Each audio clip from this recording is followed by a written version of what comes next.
preparing for them in the week. You know, it's going to be a challenge, but we're just preparing. So.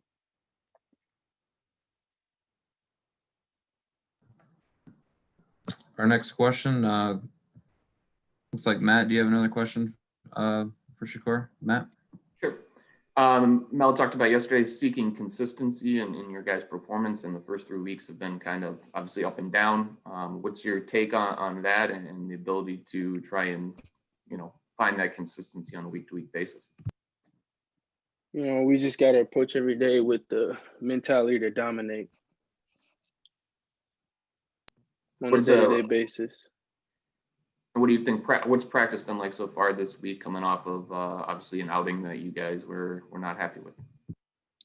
You know, we've been practicing on, just really being consistent, and like everybody on the team is holding everybody to a high standard. So. Sure. Next question goes to Paul with Spartan Magazine. Paul? Hey, Shaq, how you doing?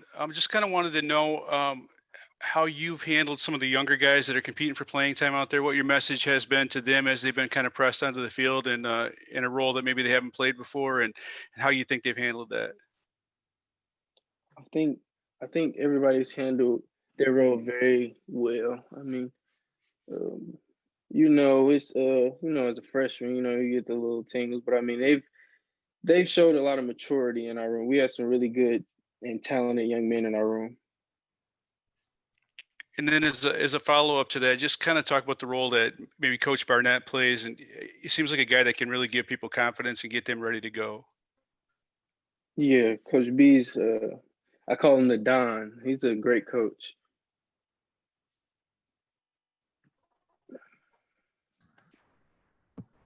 The next question goes to Matt Charbonneau, the Detroit News. Matt? Let me try that. Sorry. You talked about working a lot this week on consistency. Is that tougher to do when you got so many other younger guys playing? Is it hard to get that consistency from week to week for those guys? No, I wouldn't say that. It's more of a like I was saying earlier, like holding everybody to that high standard. How do you do that? As a guy who's been around, would you just talk to them a lot more, or do you watch more film with them? How do you show them or hold them to that higher standard? We're a pretty tight-knit group, so we watch film together. On the field, we talk to each other. That's about it. Gotcha. Thanks.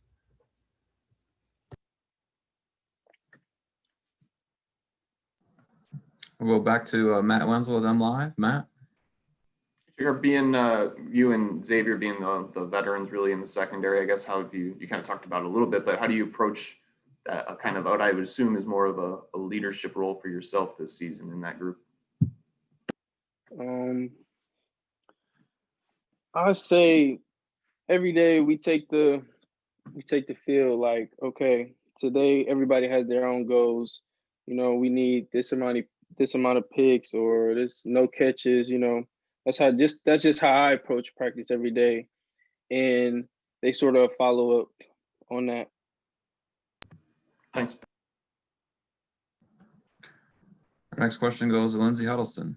Great, thank you. Hey, I just want to know, with your experience, you have seemingly more of a laid-back approach to it, but how do you balance that when you got to get the other players fired up?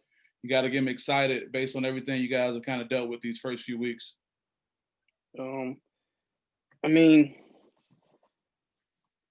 stuff happens. There's a lot of good teams in the Big Ten, so we don't really worry about the past. We're just focused on the week that's ahead of us.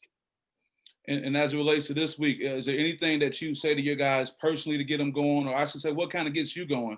That kind of just is bigger than the team, but just personally gets you going. I just want to dominate every man that steps in front of me.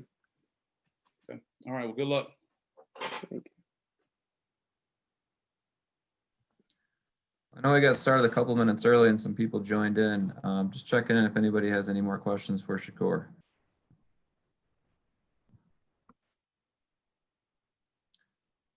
Looks like we have one from Colton Pouncey with The Athletic. Colton? And then, sorry, I hopped on don't know if you answered this already, but how would you describe the transition from the 4-3 to the 4-2-5, both for yourself and for the rest of the defense? I mean, it was a big transition, but I mean, a lot of stuff it's not that much different. It's just the nickel spot is the big difference maker.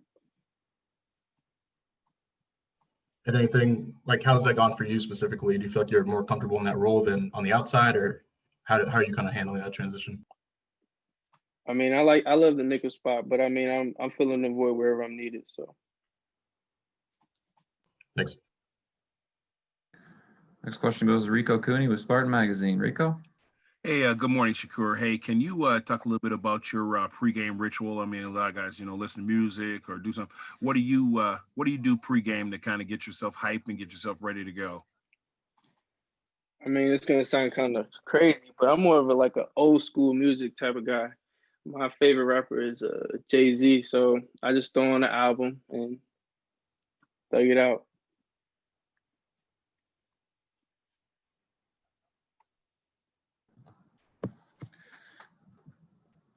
Just if anybody has any more questions, and if not, then we'll have Jalen Naylor join us at 1:30. If anyone has any questions, feel free to ask them. Okay. Well, I think we're good. Shakur, I really appreciate you joining us, sharing your musical taste before the game. I really appreciate that. And we'll see you Saturday in Spartan Stadium against Indiana. Thanks again for joining us. Yeah, thanks for having me. Thanks, Shaq. And link